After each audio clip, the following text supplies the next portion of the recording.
Selamat berjumpa kembali dalam layanan audio Sahabat Seperjalanan. Hari ini adalah Selasa, 9 September 2025. Tema renungan saat teduh kita dengan judul Bahagia dan Panjang Umur. Firman Tuhan terambil dalam Efesus 6, ayat yang pertama sampai dengan keempat. Hai anak-anak, taatilah orang tuamu di dalam Tuhan, karena haruslah demikian. Hormatilah ayahmu dan ibumu.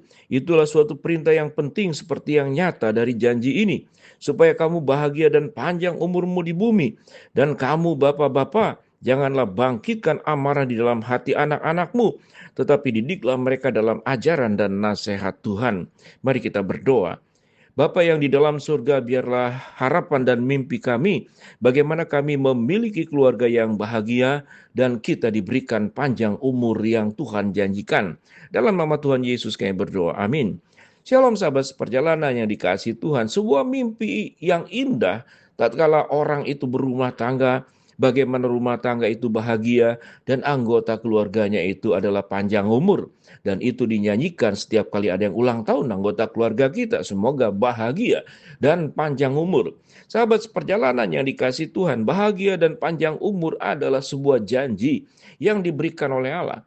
Namun kebahagiaan tidak pernah akan tiba, panjang umur tidak akan terjadi kalau kita tidak mentaati kebenaran firman Allah.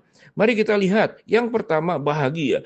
Tuhan menciptakan seluruh alam semesta dan Tuhan menciptakan keluarga yang pertama yang bernama Adam dan Hawa adalah untuk kebahagiaan. Maka kalau kita lihat bagaimana Taman Eden Tuhan ciptakan, bulan, bintang, semua itu kita bisa menikmati kebahagiaan yang sangat indah. Kalau kita memang hadir pada saat itu, di zaman Adam dan Hawa, diizinkan untuk menyaksikan bagaimana Tuhan menciptakan alam ini sedemikian luar biasa. Belum ada polusi, belum ada kejahatan, tidak dibutuhkan polisi, tidak dibutuhkan tentara, tidak dibutuhkan penjara, karena semuanya di dalam keadaan sangat bahagia dan tidak ada perbuatan dosa yang dilakukan. Siapa yang tidak bahagia kalau hidup di dalam lingkungan yang seperti demikian?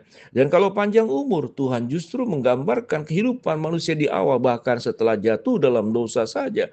Umur manusia itu 800 sampai 900 tahun lebih. Itu adalah sebuah memang konsep daripada kebenaran firman Allah, panjang umur.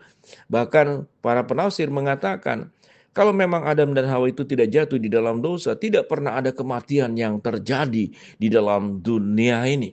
Semuanya di dalam keadaan indah, semuanya di dalam keadaan bahagia, dan umur tidak dibutuhkan oleh manusia karena kekekalan ada diberikan. Manusia terlahir dan tidak mengalami kematian.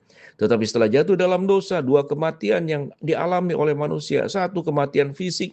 Yang kedua adalah kematian kekal. Sebuah hubungan yang terputus antara kita dengan Tuhan karena kita sudah jatuh di dalam dosa. Gambaran Efesus 6 ayat pertama dan keempat di sini digambarkan antara hubungan anak dan orang tua, sekalipun catatannya di sini ditujukan kepada bapak-bapak. Mengapa ibu-ibu tidak dicatat? Karena bapak memang adalah pimpinan keluarga. Seluruh segala sesuatu persoalan rumah tangga, bapaklah yang harus bertanggung jawab. Karena bapak sebagai kepala, sebagai suami buat istri, dan sebagai ayah buat anak-anaknya, dia bertanggung jawab. Ada tugas dua belah pihak agar rumah tangga itu bahagia. Baik yang dilakukan orang tua kepada anak, maupun yang dilakukan anak kepada orang tua. Apa yang firman Tuhan katakan tentang anak? Hai anak-anak, taatilah orang tuamu di dalam Tuhan. Perhatikan baik-baik.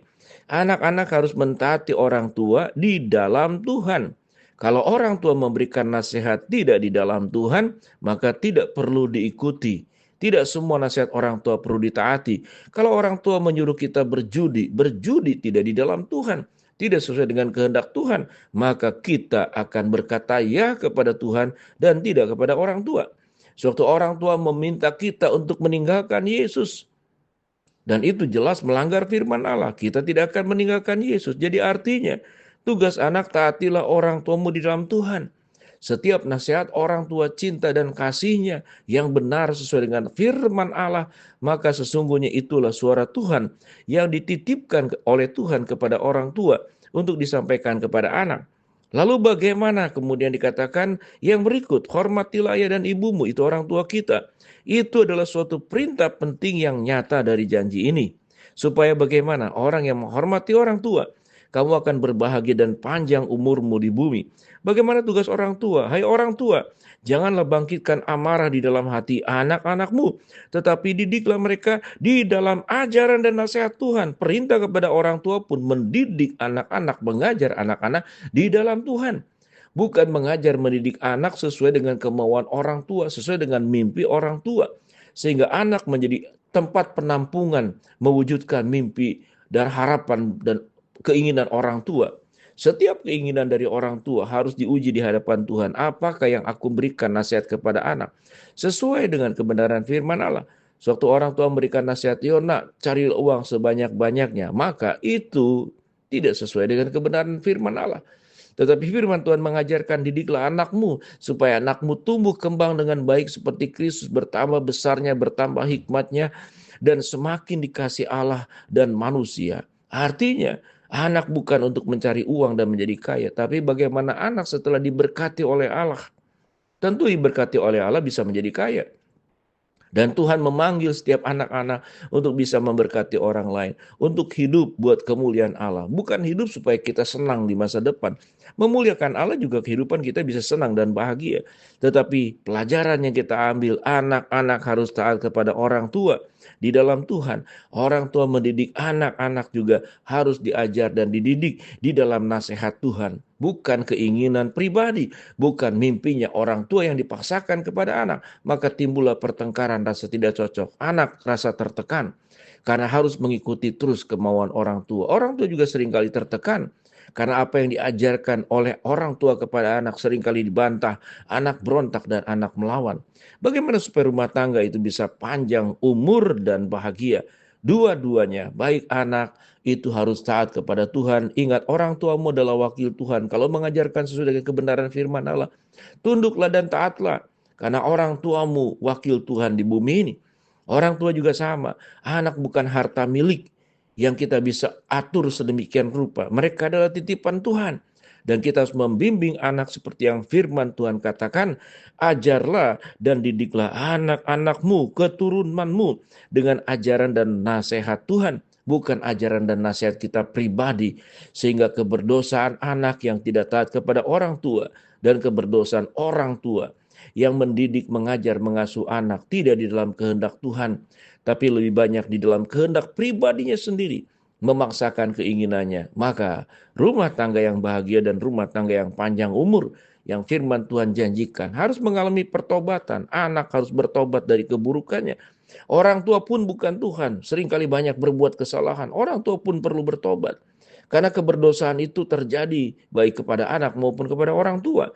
Dengan demikian sahabat seperjalanan, percayalah apa yang firman Tuhan katakan, inilah suatu perintah dan janji. Engkau akan bahagia dan panjang umurmu. Mari sahabat seperjalanan. Kondisi keluarga kita masing-masing tentu situasinya berbeda satu dengan yang lain. Setiap rumah tangga punya problem dan masalah. Tetapi bagaimana menyelesaikan dan mengurusi masalah itu dengan baik dan benar sesuai dengan firman Allah. Kalau kemudian kita semua keluarga menjadi taat kepada firman Tuhan, Tuhan akan memberkati engkau dengan bahagia dan panjang umur. Mari kita berdoa. Bapa dalam surga, terima kasih buat kebenaran firman Allah yang kami pelajari. Hamba-Mu berdoa buat sahabat seperjalanan yang sakit, Tuhan jamah sembuhkan. Sahabat seperjalanan yang sedang menghadapi masalah, Tuhan bukakan jalan. Sahabat seperjalanan yang sedang berdoa, Tuhan kabulkan sesuai dengan waktu dan rencana Tuhan yang terbaik. Di dalam nama Tuhan Yesus kami berdoa, amin.